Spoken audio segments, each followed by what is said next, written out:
तत्सत् नवमो अध्याय।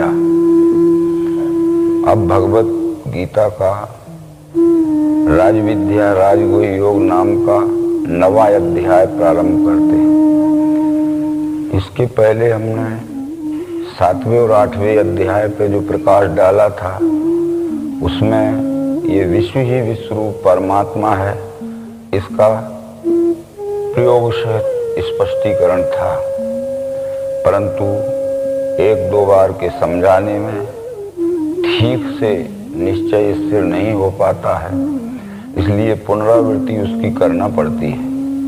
इस 9वें अध्याय में भगवान श्री कृष्ण अर्जुन को उसी विश्वरूप दर्शन की पुनरावृत्ति उसके अंतःकरण में निश्चय स्थिर पक्का हो जाने के लिए करते हैं। श्री भगवान बोले, इदम तुते गुह्यतम प्रवक्ष्याम मनुसूयवे ज्ञानम विज्ञान सहितम यद ज्ञात्वा मोक्ष से सुभात राजविद्या राजगुह्य पवित्रमिदमुत्तमं प्रत्यक्षावगमं धर्म्यं सुसुखं कर्तुं व्ययम् अश्रद्धाना पुरुषा धर्मस्यास्य परन्तप अप्राप्य माम निवर्तन्ते मृत्यु संसार वर्तमनि। इन 3 श्लोकों का आशय यह है कि जिस परमात्मा का ज्ञान होने से ये मनुष्य शरीर धारण किया हुआ जीव आत्मा सब प्रकार के रोचक भयानक अंधविश्वास के रूढ़ मानने से छूट जाता है, संशय भ्रम से छूट जाता है, वह विज्ञान युक्त ज्ञान यानी दिव्य चक्षु का स्पष्टीकरण युक्त बोध में तुझे देता हूं। ये दिव्य चक्षु को राजविद्या और राजगुह्य कहा है। राजविद्या कहने का कारण यह है कि संसार में जितनी भी विद्याएं हैं ये सब विद्याएं केवल मनुष्य का कौटुंबिक, सामाजिक और सांसारिक सुखमय जीवन चलाने के लिए हैं, परंतु अन्य विद्याओं से जीव की जिस परमात्मा का अंश है उसमें तदात्म स्थिति नहीं हो सकती। इसलिए विद्याओं के भी बहुत से विचार किए गए हैं। जो विद्याएं हैं 14वें अध्याय में आई हैं, ज्ञाना नाम ज्ञान उत्तमम, उन विद्याओं के नाम भी यहाँ बतला देना आवश्यक है। ब्रह्म ज्ञानम रस ज्ञानम वेदम स्वरधर्म तथा व्याकरणम ज्योतिषम चैव धनुर्विद्या तथा मता जलोत्तारणकम न्याया कोकाश्चासुरोणी तथा नट विद्या किस्र वैद्यम विद्या हेते चतुर्दशा। ये विद्याएं मनुष्य को अपना कौटुंबिक, पारिवारिक और सामाजिक एवं सांसारिक जीवन चलाने के लिए जरूरी है, परंतु इनसे मूल उद्देश्य की पूर्ति नहीं होती है, परमात्मा दर्शन जन अनुभव नहीं होता है। राज विद्या कहने का मतलब 10वें अध्याय में यही था, अध्यात्म विद्या विद्या नाम। जितनी भी विद्याएं हैं इनमें अध्यात्म विद्या ये सर्वश्रेष्ठ विद्या है। अर्जुन ने भी 7वें अध्याय में 13वें अध्याय में उसको स्वीकार किया था, परंतु राजविद्या कहने का दूसरा कारण यह है कि अध्यात्म विद्या से राजनीति का और राजनीति से समाज व्यवस्था का अटूट संबंध है। यह अध्यात्म विद्या यदि प्राप्त नहीं हुई तो राज्य कारण चलाने वाले लोग सामाजिक व्यवस्था नहीं कर पाएंगे। ये राज्य संस्था समाज की व्यवस्था चलाने के लिए है। अगर समाज में कोई गड़बड़ी ना हो तो राज्य संस्था की ही जरूरत नहीं है। इस तरह से राज्य चलाने वाले लोग जब तक इस अध्यात्म विद्या को न अपनाएंगे तब तक राज्य कारण सफल नहीं हो सकता है। ये पवित्र है, इसमें किसी भी प्रकार का रोचक भयानक उपवास व्रत पूजा पाठ तीर्थ इत्यादि किसी भी प्रकार की उलझन नहीं है और उत्तम है, सर्वश्रेष्ठ है। प्रत्यक्षावगमम धर्म्यम, इस विद्या के द्वारा ये विश्व ही परमात्मा है, इसका प्रत्यक्ष दर्शन जन्य अनुभव होता है। सुसुखम कर्तव्यम, और ये सुख पूर्वक सरलता से साध्य होने वाली है, ये 9वें अध्याय में कहा गया है। परंतु इस अध्यात्म विद्या में जिससे कि ये विश्व ही विश्वरूप परमात्मा यह निश्चय अंतःकरण में धारण होता है, जिसको श्रद्धा नहीं रहेगी तो मेरी प्राप्ति बिना घूमे सदा संसार चक्र में, उनको ये परमात्मा की प्राप्ति नहीं हो सकती है और जन्म मृत्यु का संसरण बंद नहीं हो सकता है। ये इन तीनों श्लोकों के बतलाने का यही कारण है।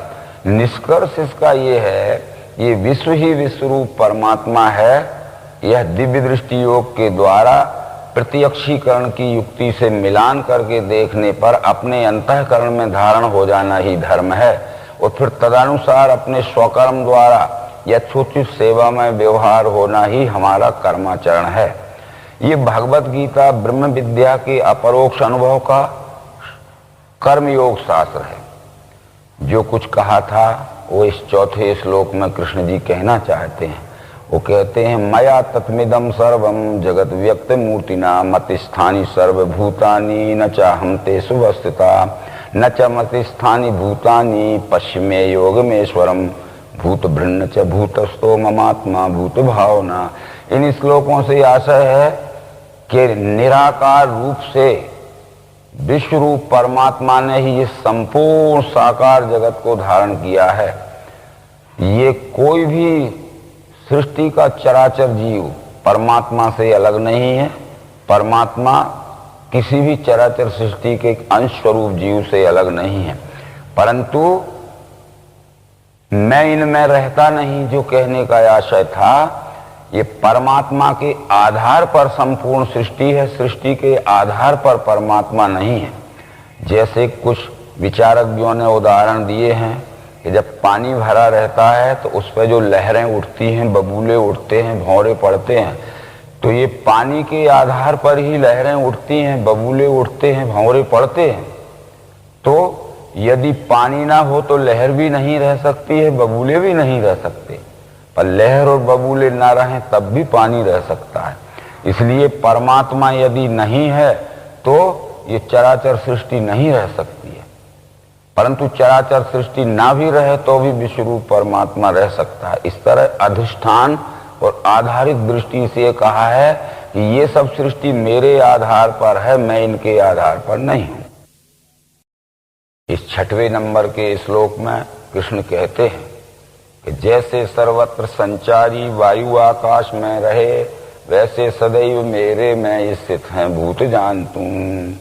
जो है सब भूत मेरे में, इसका उत्तर ये है कि जैसे आकाश में वायु ओतप्रोत अनुस्यूत भरा हुआ है, ऐसी परमात्मा में स्थूल सूक्ष्म दृष्टि से, चाहे वो अणोअणीयान महतोमहीयान क्यों ना हो, संपूर्ण चराचर सृष्टि भरी हुई है, ये कहने का आशय था। परंतु इसके आगे जो कुछ कहना चाहते हैं वो, कल्पांत में सर्वभूत मेरे प्रकृति में मिले, फिर मैं निर्माण करता हूँ कल्प प्रारंभ काल में। प्रकृति के सहारे से अपने सर्वभूत ये वारंवार बनाता हूँ जो है प्रकृति के वशी। इन 2 श्लोकों का आशय है कल्पांत और कल्प प्रारंभ जो बताया गया है, इस पे अनेक भाष्यकारों ने कल्पांत उसे कहते हैं जहाँ यहाँ संपूर्ण सृष्टि एक साथ विलय हो जाती है और सब शून्य सा रह जाता है, और कल्प प्रारंभ उसे कहते हैं जब ये 4 खानी 84 लाख योनि की सृष्टि एक साथ उद्भव होती है। परंतु भगवत गीता में जीव की कल्प प्रारंभ और कल्पांत नित्य ही होता है। जब ये प्रकृति के गर्भ से जीव पृथक होता है तो उद्भिज खानी में आता है। उद्भिज खानी में आते ही इसकी कल्पना प्रारंभ हो जाती है। वो कल्पना महाकारण रूप रहती है। उद्भिज में भी ये इच्छा महाकारण रूप से रहती है, कल्पना रहती है कि मैं जीवित रहूं। यदि किसी जमीन पे उत्पन्न होने वाले झाड़ पेड़ पौधे आदि को हम काट देते हैं, तोड़ देते हैं, तो 2-4 दिन में हम देखते हैं कि उसमें से फिर नई शाखाएं निकलती हैं। इस बात का प्रतीक है कि वो भी जीवित रहना चाहता है, उसको जीवित रहने की, सुखमय रहने की और फलने फूलने की कल्पना मौजूद है। वह जब स्वेदज में आता है तो वह कल्पना कारण रूप हो जाती है, अंडज में आता है तो कल्पना सूक्ष्म रूप हो जाती है, और पिंडज श्रेष्ठ मनुष्य योनि में जब आता है तो वह कल्पना स्थूल स्वरूप हो जाती है।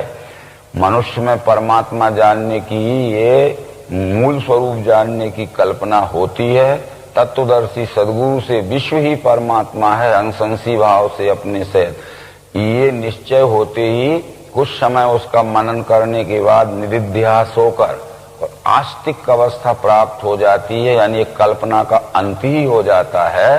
ये कल्प प्रारंभ यानी अब कल्पना का शुरू होना उद्भिद से शुरू होती है, और कल्पांत यानी ये संशय भ्रम या अपने मूल स्वरूप परमात्मा जानने संबंधी कल्पना का अंत ये दिव्य चक्षु प्राप्त होते ही हो जाता है। तो इस तरह कल्पांत और कल्प प्रारंभ का अर्थ भगवान श्री मायानंद चेतन जी ने किया है, परंतु प्रकृति के सहारे से अपने सब भूते, इसका स्पष्टीकरण गुणत्रय विभाग योग नामक 14वें अध्याय में आ चुका है। वो कहते हैं मेरी योनि महत ब्रह्म वहां गर्भ मैंने दिया, उससे सब भूतों की होवे उत्पत्ति भारत, सर्व योनि कौनते होवे उत्पन्न मूर्ति जो, उनका स्थान महत ब्रह्म बीज दाता पिता हूं मैं। ये प्रकृति के सहारे से अपने सब भूते, ये परमात्मा अपने प्रकृति का सहारा लेके ये संपूर्ण चराचर सृष्टि के रूप में रचना करता है। जैसे उदाहरण के लिए यदि पिता को संतान उत्पन्न करना है तो माता जी का सहारा लेना पड़ता है, सीधा पिता संतान उत्पन्न नहीं कर सकता। इसलिए परमात्मा को यदि सृष्टि रचना करना है तो सहयोगी कारण उसमें प्रकृति ही होती है। यदि सृष्टि ये निमित्त कारण है, परमात्मा उपादान कारण है, तो प्रकृति ये सहयोगी कारण है। जैसे उदाहरण वेदांत में एक दिया गया है कि किसी कुंभकार को जब मट्टी का बर्तन बनाना होता है तो ये पात्र जो बन जाते हैं सब निमित्त हैं, मिट्टी ये उपादान है, परंतु कुंभकार ये सहयोगी कारण है। यदि मिट्टी को पात्र बनना है, यदि कुंभकार ना हो तो मिट्टी पात्र नहीं बन सकती। इस तरह से प्रकृति के सहारे से, सहयोग से ये संपूर्ण सृष्टि में रचता हूं, बारंबार बनाता हूं, जो है प्रकृति के कर्म में प्रकृति के मैं रहता हूं, संग त्याग के भूतों के कर्म से मुझको नहीं बंध धनंजय। परंतु प्रकृति अपने कार्य में स्वतंत्र है, अपने त्रिगुणों का सहारा लेके उद्भव करना, उसको कायम रखना और समय पाते ही अपने में विलय कर लेना, ये प्रकृति के 17 स्तंभ 3 गुणों की स्वाभाविक उत्पत्ति, स्थिति और लय कार्य स्वरूपणी लीला है। मैं उसमें कोई हस्तक्षेप नहीं करता हूं, परंतु निर्देशन मेरा ही रहता है, नेतृत्व मेरा ही रहता है, यानी विश्वरूप परमात्मा का। मयि अध्यक्षेण प्रकृति सुएते सचराचरम हेतुनानेन कौनते जगत विपरिवर्ते। आशय से यही है कि मेरे नेतृत्व में संपूर्ण चराचर सृष्टि की प्रकृति रचना करती है। इसी कारण से प्रकृति के 3 गुण प्रकृति अपने सृष्टि रचना के लिए सहयोग में लेती है। तो ये रजोगुण से उद्भव, सत्वगुण से स्थिति और तमोगुण से विलय होते रहता है। ये स्वाभाविक है। यदि कोई चाहे कि उत्पत्ति स्थिति लय का ये अखंड मंडलाकार चक्र बंद हो जाए तो कदापि संभव नहीं है। इसलिए अर्जुन, ये उत्पत्ति स्थिति लय का चक्र तो चलता ही रहेगा। तू ये जो समझ रहा है कि मैं मारूंगा ये सब मरेंगे और मैं नहीं मारूंगा तो नहीं मरेंगे, ये कर्ता धर्ता तू नहीं है। कर्ता धर्ता सब इसमें ईश्वर और उसकी गुण साम्या प्रकृति है। मनुष्य देह लेने से मूढ़ जाने नहीं, मुझे स्वामी भूतन का मेरा श्रेष्ठ भाव नहीं लखें। परंतु मैं विश्वरूप परमात्मा, ये विश्वरूप का और विश्वरूप की उत्पत्ति स्थिति लय की स्वाभाविक लीला का ज्ञान कराने के लिए इस मानव शरीर में अवतरित होता हूं। तो ये साधारण यानी अज्ञानी लोग इस मुझे नहीं पहचानते हैं। इस कारण से वो मेरे से विरोध और बैर भी कर सकते हैं। उनकी आशा कर्म ज्ञान व्यर्थ शून्य विवेक, वो स्वभाव मोह दाता वे राक्षसी आसुरी गए। देवी स्वभाव वाले जो महात्मा पार्थ वे मुझे अनन्य भाव से सेवें आदि अव्यय जान के। जो अज्ञान के अंधेरे में पड़े हुए हैं उनका ज्ञान भ्रमित रहता है, ज्ञान नष्ट रहता है। ज्ञान नष्ट रहने से उनका चित्त भी भ्रमित रहता है। चित्त भ्रमित रहने से उनके कर्म भी भ्रष्ट होते हैं और कर्म भ्रष्ट होने से उनको अत्यंत दुखमय पतन का फल भी भोगना पड़ता है। परंतु जो देवी प्रकाश में आ गए हैं, सत्वगुण की विज्ञान प्रकाश में आ गए हैं, वो भजन्ति नन्य मनुष्यो ज्ञात्वा भूतादिम व्ययम, यानी वो विश्व रूप परमात्मा को जानकर ज्ञात्वा वो भजन्ति नन्य मनुष्यो अनन्य भाव से सेवा करते हैं। परंतु ऐसे मनुष्य निश्चयी रहते हैं, ज्ञान से भजने वाले कोई बे मुझको भजें, सदगुरु में, विभूति में और संपूर्ण विश्व में। यहाँ श्री कृष्ण जी ये बतलाना चाहते हैं कि ज्ञान गुणानुसार 3 प्रकार का होता है, सत्वगुणी ज्ञान, रजोगुणी ज्ञान और तमोगुणी ज्ञान। तो सत्वगुणी ज्ञान वाले संपूर्ण विश्व ही परमात्मा स्वरूप है, ऐसा दिव्य दृष्टि योग से निश्चय करके और विश्व रूप परमात्मा की स्वकर्म द्वारा निष्काम भाव से सेवा यानी भक्ति करते हैं। रजोगुणी ज्ञान वाले विश्व रूप के एकत्व को न जानकर उसमें अनेक देवी देवताओं की कल्पना करते हैं और अनेक देवी देवताओं को पूजते हैं, फल की इच्छावान वे देवों को पूजते फिरें। ये रजोगुणी यानी स्वार्थी ज्ञान वाले हैं। पर तमोगुणी ज्ञान वाले जो हैं वो अपने अल्प ज्ञान की, स्वतः की मानिंदी की कल्पना को ही ईश्वर मान लेते हैं और अपने मकान की अलमारी में या मकान के किसी एक छोटे से कोने में किसी भी प्रकार के आकार की प्रतिमा बैठाल के समझते हैं कि यही पूरा विश्व रूप परमात्मा है। इस तरह से 18वें अध्याय में इसकी पुष्टि की गई है। जिस ज्ञान से भिन्न भिन्न भूतों में सब एक ही अनासी भाव को देखे वो जानो ज्ञान साध्य की। जो ज्ञान द्वैत को लेके भूतों में सब भिन्न है अनेक भाव ये देखे वो जानो ज्ञान राजसी। जो ज्ञान एक ही मूर्ति जाने संपूर्णवत भजे तत्वार्थ हेतु से हीन अल्प तामस उसे कहा। आशय इसका है कि एक भाव सब विश्व में देखे सात्विक ज्ञान है, अनंत क्षेत्रज्ञ करे रजो अनुमान, युक्तिहीन अनुभव रहित लखे घोर अज्ञान, एक भाव में विश्व सब सोहे तामस ज्ञान। इस तरह ये 3 प्रकार का ज्ञान बतलाया है। आगे वो कहते हैं इनमें जो तमोगुणी ज्ञान वाले हैं यद्यपि विश्वरूप परमात्मा सर्वरूप है, तो 16 से 19वें श्लोक तक उसका निरूपण किया है। श्रोति यज्ञ, स्मार्ति यज्ञ, पितरों का अन्न औषधि, मंत्र होम, द्रव्य अग्नि मैं हूँ, हवन की क्रिया, सब जगत का पिता माता धाता मैं हूँ, पिता मैं, जान्य योग ओंकार ऋग्साम यजुर्वेद में, भर्ता साक्षी गति स्वामी निवास याप्त भक्त का, मैं स्थिति लय उत्पत्ति निधान वीर्य अव्यय, मैं तपता हूँ करता हूँ, गिराना जल रोकना, अमृत में मृत्यु भी मैं सता सत अर्जुन। कहने का मतलब सब मैं ही हूँ और सब में मुझे ना देखते हुए केवल एक ही अंश स्वरूप अंग में मुझे मान लेते हैं और एक ही अंश स्वरूप अंग में संपूर्ण के वत एक ही अंश या अंग की सेवा करते हैं, जो कि संपूर्ण की सेवा नहीं है। ये अल्प ज्ञान वाले तमोगुणी ज्ञान वालों का है। परंतु रजोगुणी ज्ञान वालों का श्लोक नंबर 20 और 21 में इस 9वें अध्याय में स्पष्टीकरण है।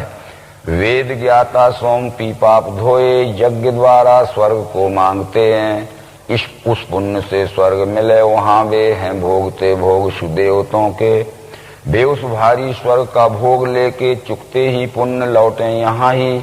इस रीत तीनों गुण में फंसे वे कामी लहें जन्म सदैव मृत्यु।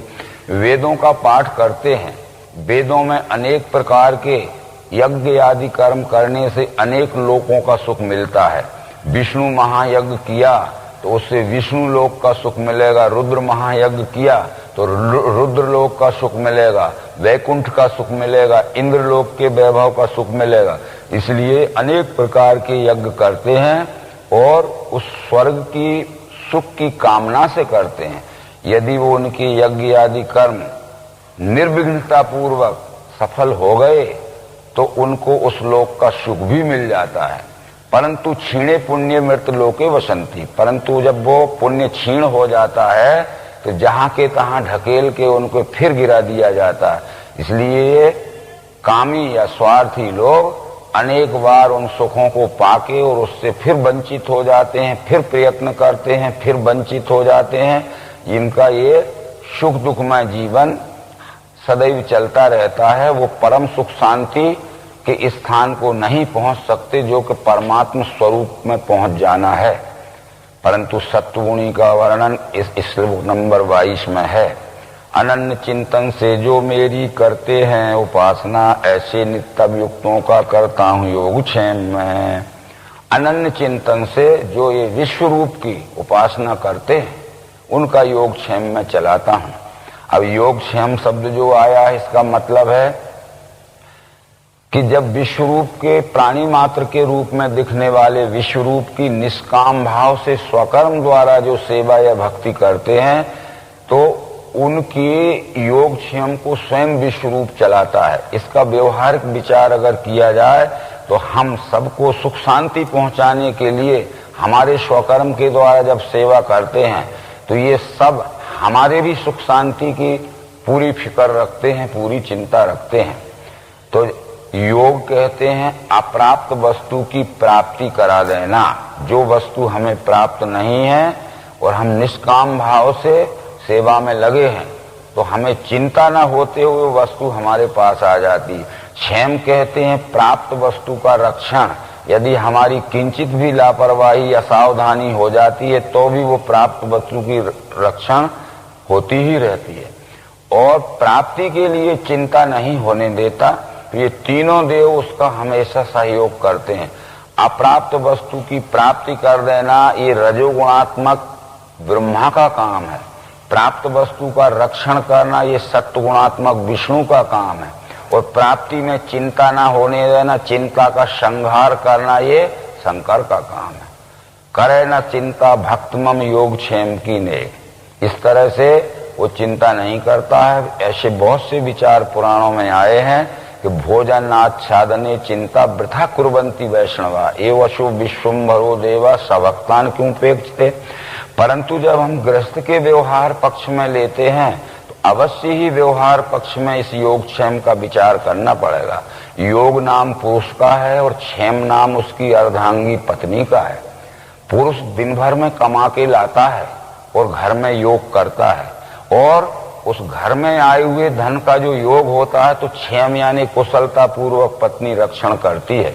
इसलिए योगक्षेम घर में ही रहता है। तो इस तरह से जो यदि अब आगे का विचार जो है, मेरा रूप नहीं जाने इसी से भ्रम में फंसे, मैं ही हूं सब यज्ञों का भोगता स्वामी परम तुबे। जितने भी कार्य हो रहे हैं और जितना भी ये आदि अंत मध्य है चराचर स्वरूप दिख रहा है ये सब मैं ही हूं। पर मेरे इस विश्व रूप को जो नहीं जानते हैं इसीलिए भ्रम में फंसे हुए इधर उधर भटकते हैं और फिर उनका अशांतिमय जीवन होता है। फिर देवों के भक्त देवों को, पुरखों के पितृलोक को, भूतों के भक्त भूतों को, मेरे भक्त मुझे मिले। ये अंतर कृष्ण जी ने बतला दिया कि जो जिस देवी देवता को पूजता है उसका अर्थ यही है कि देवी देवता कोई आसमान में नहीं बैठे। यदि हमें बलवान बनना है तो बल की विभूति हनुमान है। हम हनुमान का इष्ट करेंगे तो व्यायाम करेंगे, पौष्टिक भोजन खाएंगे और इंद्रिय संयम से रहेंगे तो जरूर हम हनुमान के लोक में पहुंच जाएंगे यानी बलवान हो जाएंगे। हमें बुद्धिवान बनना है तो जरूर हम तत्व ज्ञान का अध्ययन करेंगे, सत्संग करेंगे और बुद्धि का देवता गणेश है उस गणेश को इष्ट मानेंगे। तो हम जरूर यदि प्रयत्न पूर्वक बुद्धिवान बनने के लिए अभ्यास करेंगे तो गणेश लोक में पहुंच जाएंगे, सरस्वती लोक में पहुंच जाएंगे यानी हम स्वयं ही बुद्धिवान इसी मानव लोक में बन जाएंगे। इस तरह से ये विचार हैं। परंतु परमात्मा तो सब प्रकार के सुखों का भंडार है, आगे वो कहना चाहते हैं। इसलिए पत्ते फल फूल तो चढ़ावे भक्ति से मुझे, लेता हूँ सुचिवान का मैं प्रेम का उपहार सो। इस श्लोक में कृष्ण जी ये कहना चाहते हैं कि पत्रम पुष्पम फलम तोयम यो में भक्त्या प्रयच्छति तद हम भक्त उपरते अश्नामि प्रिय तात्मना। ये संस्कृत के श्लोक में है कि जो पत्ते चढ़ाए जाते हैं, फूल चढ़ाए जाते हैं, फल चढ़ाए जाते हैं, पानी भी चढ़ाया जाता है, तो जो शुद्ध अंतःकरण वाला मुझे समर्पित करता है उसका दिया हुआ मैं लेता हूं और अश्नामी यानी खाता भी हूं। तो कृष्ण ये कहना चाहते हैं कि तुम पत्ते भी चढ़ाओ, फूल भी चढ़ाओ, फल भी चढ़ाओ, पानी भी समर्पित करो, परंतु जो लेता हुआ दिखे और खाता हुआ दिखे उसको देना चाहिए। जब सर्वरूप मेरा ही है तो कपिल ने अपनी माता देवहूति को श्रीमद् भागवत महापुराण के 3 स्कंद में समझाया है कि हे मातेश्वरी, अहम सर्वेषु भूतेषु भूतात्मा अवस्था सदा तम वज्ञाय माम मर्त्य कूते अर्चा विडम्बनम। संपूर्ण चराचर सृष्टि के रूप में मैं हूं, ये सारी चराचर सृष्टि मुझका मेरा ही स्वरूप है। यदि हरी हरी घास के द्वारा मेरी सेवा करना है तो मेरा स्वरूप गाय है, उसमें करिए। यदि पत्तियों के द्वारा मेरी सेवा करना है तो बकरी भी मेरा स्वरूप है, उसे पत्तियां दीजिए, वो लेती और खाती दिखेगी। यदि पानी के द्वारा सेवा करना है तो सूखते हुए झाड़ पर पानी दीजिए, वो ग्रहण करता हुआ और मुस्कुराता हुआ दिखेगा। या प्यासे को पानी दीजिए, वो जरूर लेता हुआ और पीता हुआ दिखेगा। तो आप अपनी सेवा उसको समर्पित करिए जो लेता भी दिखे और उसको खाता पीता भी दिखे। हम तो वो सेवा करते हैं केवल पाषाण की, कि जो ना लेता दिखता है ना खाता दिखता है। केवल अंधविश्वास से हमने उसमें ये भावना आरोपित कर ली है। इन श्लोकों की आशा है, तू जो कौनते करता है यज्ञ दान तप क्रिया खान पान आदि वो सारा मेरे को अर्पण कर, ऐसे अच्छे बुरे फल से कर्मों के बच जाएगा, संन्यास योग युक्ति से मुक्त हो पाएगा। मुझे तू जो कुछ भी करता है, खाना पीना और भी लेना देना, ये सब विश्व रूप की सेवा के अर्पण हो। तू जो बल प्राप्त करना चाहता है, शरीर का बल, बुद्धि का बल, धन का बल, ये तू जो भी बल प्राप्त करना चाहता है उसका उद्देश्य ये होना चाहिए कि मैं तन मन धन का बल प्राप्त करूं और इस बल के द्वारा मैं प्राणी मात्र के रूप में दिखने वाले परमात्मा की सेवा करूं। हमें सब प्रकार का सुख वैभव और संपन्नता प्राप्त करने का अधिकार है, पर वो हमारा सुख, हमारी शक्ति ये जनता के रूप में दिखने वाले जनार्दन की सेवा के रूप में होना चाहिए। सब मैं सब भूतों को शत्रु मित्र मुझे नहीं, प्रेम से जो भजे मुझको उसमें मैं मुझ में वही। मैं संपूर्ण चराचर सृष्टि में समान व्याप्त हूं, परंतु जो मुझे प्रेम से व्यवहार करते हैं मैं भी उनको प्रेम से व्यवहार करता हूं, और जो मेरे से राग द्वेष से व्यवहार करते हैं वैसा व्यवहार मैं उनसे भी करता हूं। क्योंकि पूर्व में कृष्ण जी ये कह चुके हैं कि यो यथा माम प्रपदन्ते तांस तैव भजाम्यहम् मम वर्तमान वर्तन्ते मनुष्या पार्थ सर्वसा। जो मेरे साथ जैसा व्यवहार करेगा और प्रति उत्तर में मैं भी उसके साथ वैसा ही व्यवहार करूंगा। अब हमें कर्म स्वतंत्रता मिली है, कर्मण्येवाधिकारस्ते, तो हम अपने सदाचार सेवा और प्रेममय व्यवहार करेंगे तो विश्व रूप भी हमारे साथ सेवा प्रेममय और सदाचार का व्यवहार करेगा। हम दुराचार भ्रष्टाचार छल कपट का व्यवहार करेंगे तो वो भी हमारे साथ वैसा ही प्रति फल के रूप में व्यवहार लौटाएगा। एक छोटा सा दृष्टांत स्वरूप उदाहरण दिया जाता है कि जब हम किसी नदी या किसी पहाड़ की टेकड़ी के किनार में जाते हैं, वहां जब हम जोर से चिल्लाते हैं तो जो शब्द हमारे मुंह से निकलते हैं वो रिफ्लेक्ट होके प्रतिध्वनि के रूप में हमारे ही कान के ऊपर आते हैं। जैसे हम वहां जोर से चिल्लाएंगे कि मूर्ख हो, गधे हो, बहुत मारेंगे, तो वो हमारे ही कान पे लौट के शब्द आएंगे। और हम कहेंगे कि मित्र हैं, परस्पर मिलकर सेवा व्यवहार करेंगे, तो हमारे मुंह से निकले शब्द हमारे ही कान में सुनने को आते हैं। इसलिए हमारा किया हुआ कर्म प्रकृति चक्र में घूमते हुए फल भोग बन के हमारे ऊपर आता है। तो हमें जैसा चाहिए वैसा हम व्यवहार करें। अगर हमें दुख भोगना है तो सबके साथ छल कपट सताने का व्यवहार करें, और सुख भोगना है तो सबको सुख शांति में पहुंचाने का व्यवहार करें। इसका आशय यही था कि मैं सब भूतों में समान भाव से हूं, पर जो मेरे साथ जैसा व्यवहार करता है प्रति उत्तर में मैं भी उसके साथ वैसा ही व्यवहार करता हूं। ये रामचरितमानस में भी यह बात आई है। देवों के गुरु का नाम बृहस्पति था और देवों के राजा का नाम इंद्र था। देवों के राजा इंद्र को देवों के गुरु बृहस्पति ने जो शिक्षा दी है कि राम का स्वभाव तुम जानते हो, यद्यपि शम नहीं राग न रोषु गाहि न पाप पुण्य गुण दोषु तथापि करहि सम विषम विहारा, भक्त अभक्त हृदय अनुसारा। कर्म प्रधान विश्व रच राखा, जो जस करे सो तस फल चाखा। राम के साथ जो व्यक्ति जैसा व्यवहार करते हैं उसका प्रत्युत्तर रूप फल वो वैसा ही देते हैं। इसलिए ये हमारे ऊपर आधारित है कि हम ये प्राणी मात्र के रूप में दिखने वाले विश्व रूप से जैसा व्यवहार हम करेंगे उसका प्रतिफल हमें उसी तरह का मिलेगा।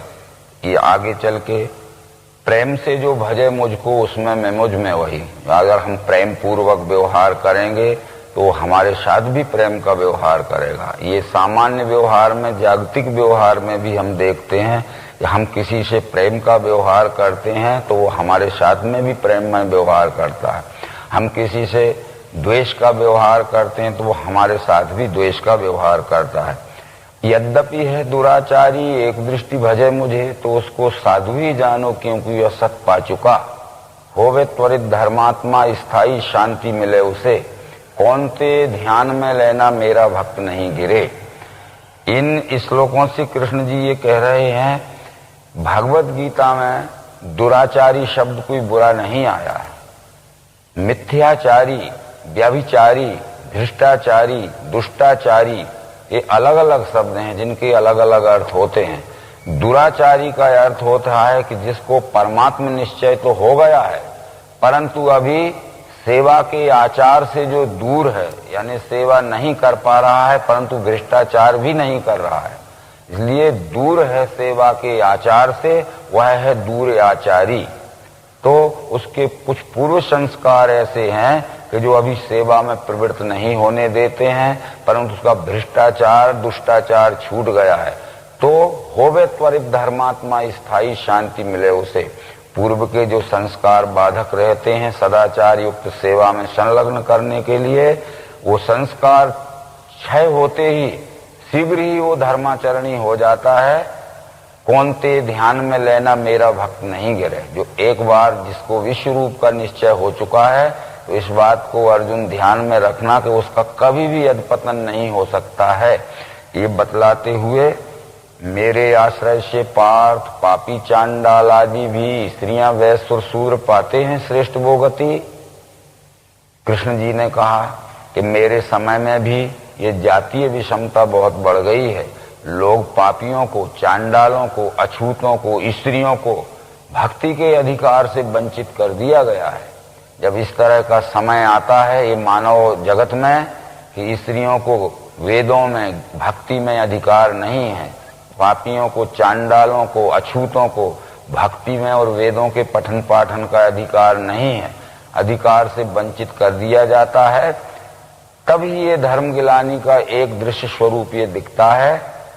तो मैं ये समान अधिकार दिलाने के लिए आता हूं, इसलिए मेरी भक्ति का खुला अधिकार पापियों को, चांडालों को, अछूतों को और स्त्रियों को दिलाने के लिए ही मैं आया हूं। कारण कि जितने भी अवतार हुए उनके समय में ये मत पंथ संप्रदाय की विषमता थी, जातीय विषमता थी। रामायण में 7वें अवतार श्री रामचंद्र के इतिहास के विषय में जब हम पढ़ते हैं तो महाराज दशरथ के घर में जो उस समय तक हो रहा था और राज्य में जो उस समय तक हो रहा था, अनेक प्रकार का अंधविश्वास, रूढ़वाद और ऊंच नीच की विषमता का विषम परिणाम फैल चुका था। राम का अवतार होते ही सबसे पहले उन्होंने ये व्यवस्था की कि समाज के एवं नगर के एवं राज्य के हर व्यक्ति को, चाहे वो गरीब हो, चाहे धनवान हो, चाहे छूत हो, चाहे अछूत हो, सदैव मेरे से मिलने का खुला अधिकार है, वो कभी भी मिल सकता है। तब जब ते राम ब्याह घर आए, नितनव मंगल मोद बधाए, भुवन 410 भूधर भारी, सुकृत मेघ बरसें सुखकारी, यही विधिपुर नर नारी सुखारी, रामचंद्र मुख चंद्र निहारी। नगर के सब स्त्री पुरुष सुखी थे क्योंकि प्रतिदिन राम से मिलने का और अपनी समस्याएं सुना के समस्याओं के निराकरण का समय राम देते थे।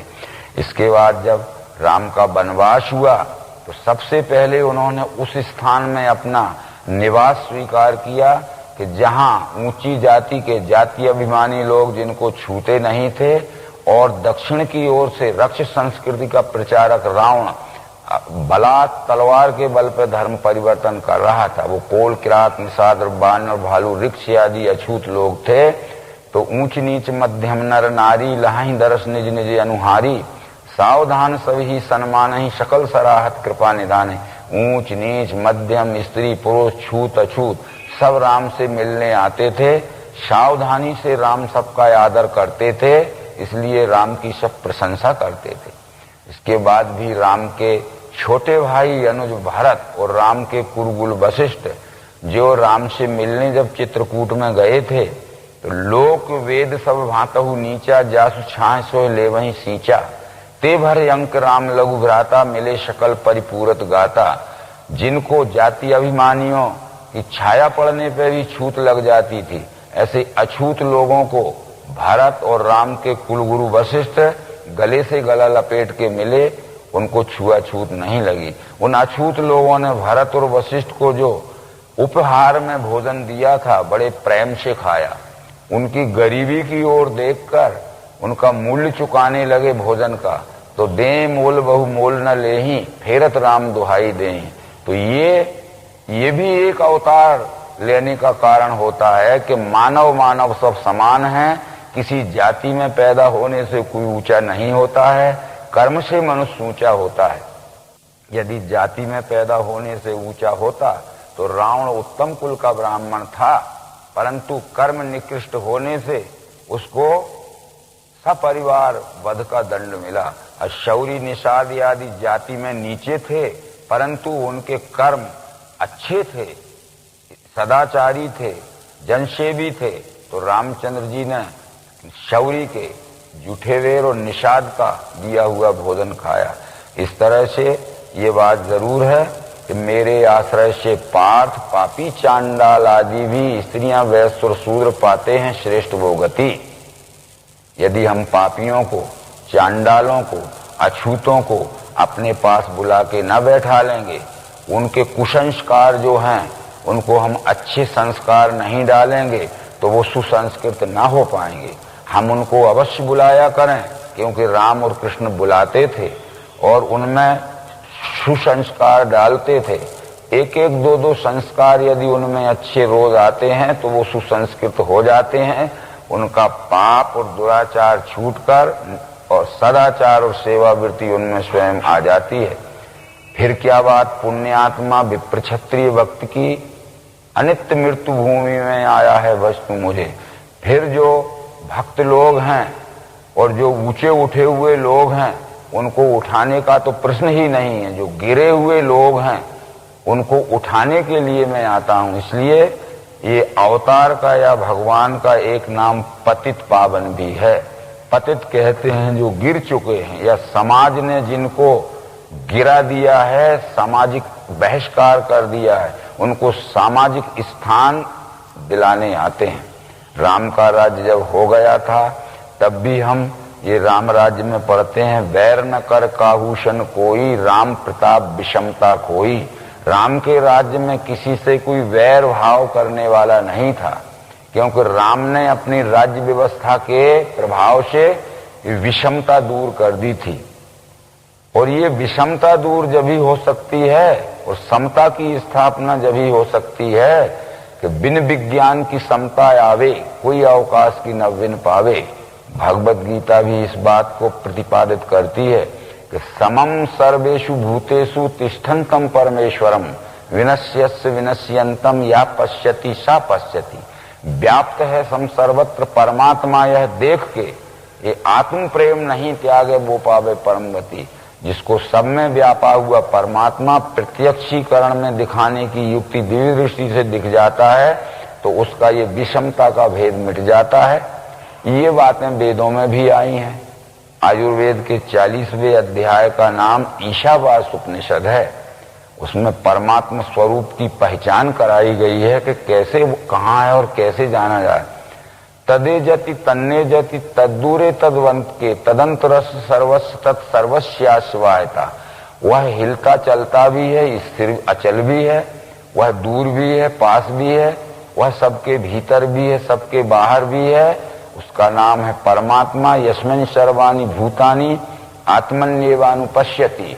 सर्वभूतेषु चात्मानं ततो न बीजुगुप्सते। इस तरह उस परमात्मा को जो संपूर्ण चराचर सृष्टि में समान भाव से व्याप्त देख लेता है, ततो न बीजुगुप्सते, उसको व्यवहार में किसी से भी घृणा और द्वेष नहीं हो सकता।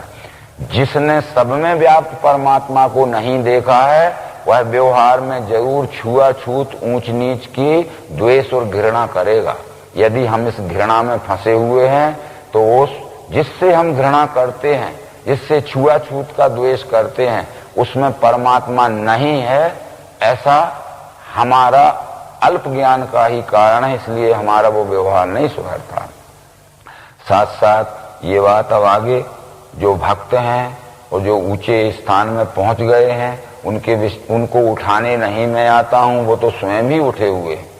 भगवत गीता के 4 अध्याय में कृष्ण जी ये कह चुके हैं कि यदा यदा ही धर्मस्य ग्लानिर्भवति भारत अभ्युत्थानम धर्मस्य तदात्मानं सृजाम्यहम्।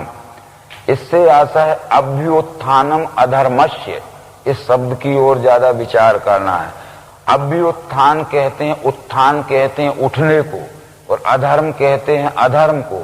अधर्म उठकर जब ऊपर आ जाता है, और स्वाभाविक है कि धर्म दबकर जब नीचे चला जाता है, तो नीचे दबे हुए धर्म को ऊपर उठाने के लिए, ऊपर उठे हुए अधर्म को नीचे दबाने के लिए संभवामी योगे योगे। तो ये भी हमारे मानव में ऊंच नीच का, छुआछूत का, विषमता का भेद मानना, ये भी एक अधर्म का ही कारण है, धर्म गिलानी का ही कारण है। हम कर्म से मनुष्य को नीचा जरूर समझें, परंतु किसी जाति में जन्म लेने से नीचा न समझें। ये हमारी बहुत उल्टी समझ हो गई है। इसलिए इन सब बातों की तरफ देखते हुए अब जहां तक है विषमता, हमारे जिस व्यवहार से मानवीय समाज में विषमता फैलती है, उसका नाम विष है, क्योंकि श्रुति कहती है विषाद जनकत्वाद विषम। हमारे जिस व्यवहार से मानव समाज में विषमता का द्वेष फैलता है, वही विष है, और हमारे जिस व्यवहार से मानव समाज में समता का प्रेम जोड़ता है, वही अमृत है। बस इतना विचार करके हमें विश्व रूप के मानवों से समता के प्रेम का व्यवहार जोड़ना चाहिए, तब हम वो परमात्मा का दर्शन कर चुके। फिर क्या बात, मेरा ध्यान भक्ति करना, पूजना नमना मुझे, यूं मेरी धुन छाने से मुझ में मिल जाएगा। यहाँ कृष्ण जो मेरा कहते हैं, ये व्यष्टि भाव से नहीं कह रहे हैं, वसुदेव के पुत्र बन के नहीं कह रहे हैं, ये परमात्मा भाव से कह रहे हैं कि जो इस विश्व ही विश्व रूप परमात्मा है, ऐसा देखकर, जानकर, पहचान कर जो इस विश्व रूप परमात्मा के साथ सेवा में, प्रेम में व्यवहार करता है, मेरा ध्यान और भक्ति करता है, और हर प्रकार का व्यवहार परमात्मा स्वरूप जान के करता है, तो वो मेरे ही स्वरूप में मिल जाता है। अब प्रश्न ये उठता है, यदि विश्वरूप परमात्मा हमने जान भी लिया, तो सेवा के 4 अंग होते हैं, ये हम जानते हैं। ये सेवा के 4 अंग जो हैं, शिक्षा, रक्षा, व्यापार और श्रम। इस शिक्षा देने वाले शिक्षक को ही ब्राह्मण कहते हैं, न्याय रक्षा करने वाले रक्षक को ही क्षत्रिय कहते हैं, व्यापार व्यवसाय आयात निर्यात या प्रोडक्शन करने वाले व्यापारी को ही वैश्य कहते हैं, और श्रमिक या मजदूर को ही शूद्र कहते हैं। सारे संसार की सुखमय व्यवस्था सेवा के 4 अंग मिलके होती है। यद्यपि जो देश वर्ण व्यवस्था नहीं मानते हैं, यूरोप, अमेरिका आदि देश, परंतु वहां भी परोक्ष रूप में सेवा के 4 अंग मिलके ही सुख शांति कायम रहती है। यदि अमेरिका, यूरोप में, ऑस्ट्रेलिया में शिक्षा देने वाले शिक्षक ना हो, ज्ञानी ना हो, इस ज्ञानी का नाम ही ब्राह्मण है, तो वहां का भी काम ठीक नहीं चल सकता है। वहां न्याय रक्षा करने वाले रक्षक क्षत्रिय या शूरवीर ना होवे, तो देश की बाहरी सीमाओं की रक्षा फौज करती है, अंदर पुलिस और जज करते हैं, ये सब रक्षक न्याय करने वाले ही क्षत्रिय हैं। वहां फैक्ट्रियां लगा के माल का उत्पादन करने वाले, आयात निर्यात करने वाले व्यापारी या वैश्य न हो, तो वहां का काम भी नहीं चल सकता है। और वहां लेबर न हो तो भी, मजदूर न हो तो भी काम नहीं चल सकता। इसलिए जो अध्यात्म शास्त्र ने ब्राह्मण क्षत्रिय वैश्य शूद्र नाम रखे हैं वो गुणवाचक नाम है। मनुस्मृति में इसका स्पष्टीकरण किया गया है। विप्राणाम ज्ञानथो ज्येष्ठम, क्षत्रियाणाम बल वीर्यता, वैश्याणाम धान्य धनता, शूद्राणाम एव जन्मता। जो ज्ञान विज्ञान देने में सबसे श्रेष्ठ होता है उसको ब्राह्मण कहते हैं, चाहे वो किसी भी देश में पैदा हो, किसी भी जाति में पैदा हो। जो न्याय रक्षा करने में निष्पक्ष भाव से सर्वश्रेष्ठ होता है उसको क्षत्रिय कहते हैं, चाहे वो किसी जाति का हो, किसी देश का हो। और जो आयात निर्यात प्रोडक्शन आदि व्यापार करके धन धान्य के द्वारा प्राणी मात्र की सेवा करता है उसको व्यापारी को या व्यवसायी को वैश्य कहते हैं, ये किसी भी देश जाति का हो। और जो श्रमिक है, मजदूर है, उसको शूद्र कहते हैं, वो किसी देश। ये ब्राह्मण क्षत्रिय वैश्य शूद्र ये जातियां नहीं हैं, ये गुण कर्म के नाम हैं। भगवत गीता कहती है चातुर्वर्ण्यम मया सृष्टम गुण कर्म विभागशा। ये नहीं कहा है कि चातुर्वर्ण्यम मया सृष्टम जाति जन्म विभागशा। जाति जन्म से विभाग नहीं हुआ है, गुण कर्म के विभाग हुआ है। भगवत गीता में 3 जगह इस बात का पुष्टिकरण किया गया है। वो 18वें अध्याय में भी कहते हैं ब्राह्मण क्षत्रिय विषाम शूद्राणाम च परंतप कर्माणि प्रविभक्तानि स्वभाव प्रवैर्गुणे। ब्राह्मण क्षत्रिय वैश्य और शूद्र परंतप इनके कर्म हैं भिन्न, स्वभाव गुण से हुए।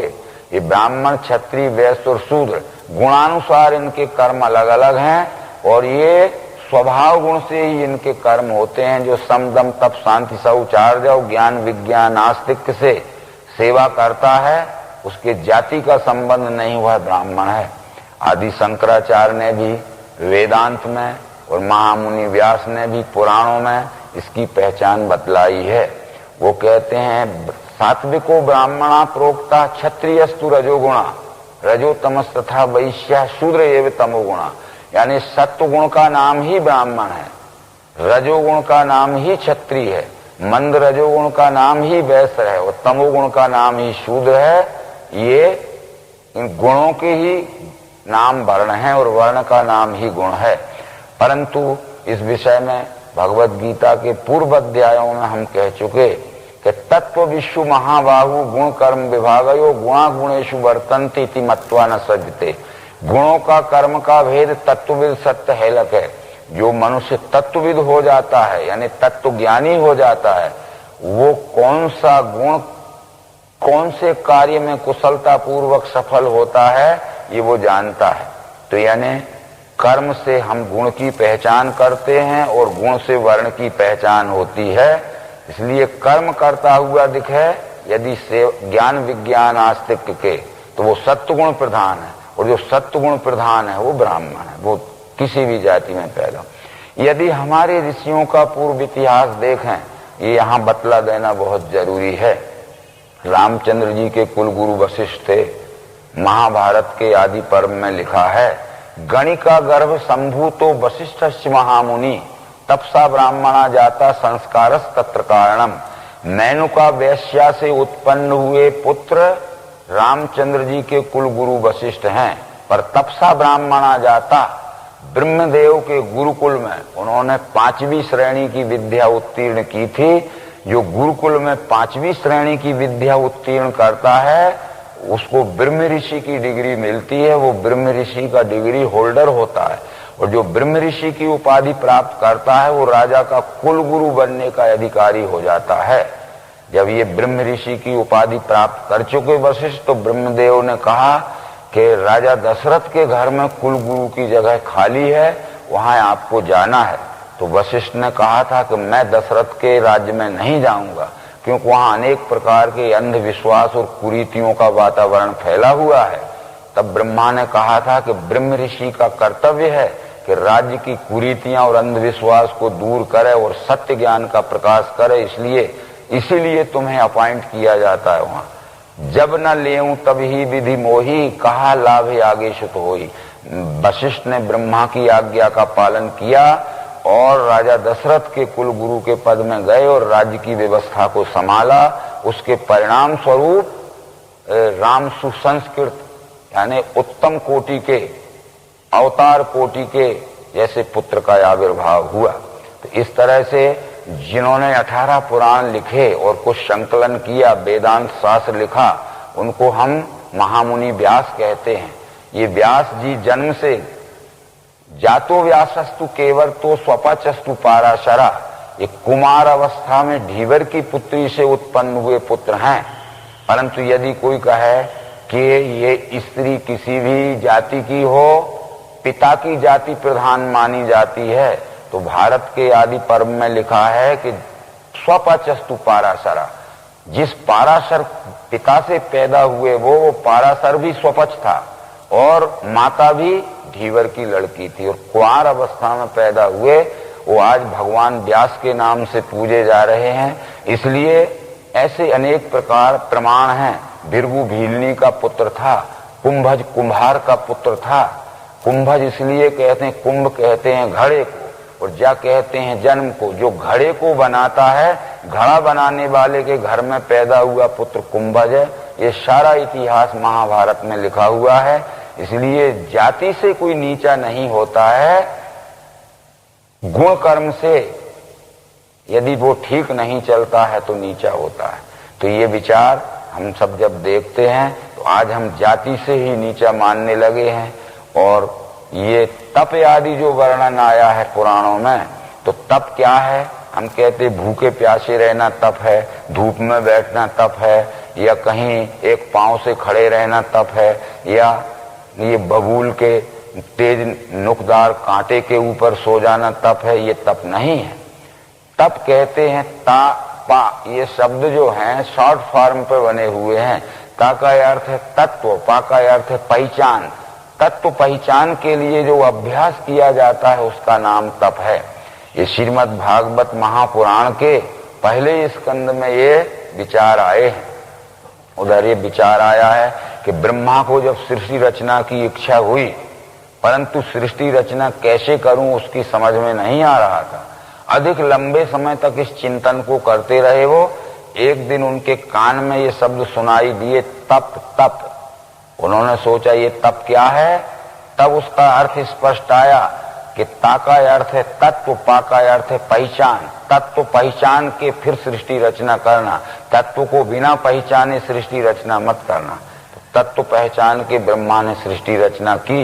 इसलिए उल्लेख किया गया कि तप बल रचियो प्रपंच विधाता, तप बल विष्णु सकल जग त्राता, तप बल शेष धरे मही भारा, तप बल शंभु करे संघारा, तप आधार सब सृष्टि भवानी, करहु जाए तप यश जिए जानी। हमें भी तप करना है, यानी जिस कार्य में हमें सिद्धि प्राप्त करना है उसकी तात्विकता को पहचान कर ही हमें वह कार्य करना चाहिए। वह हमारा तप होता है।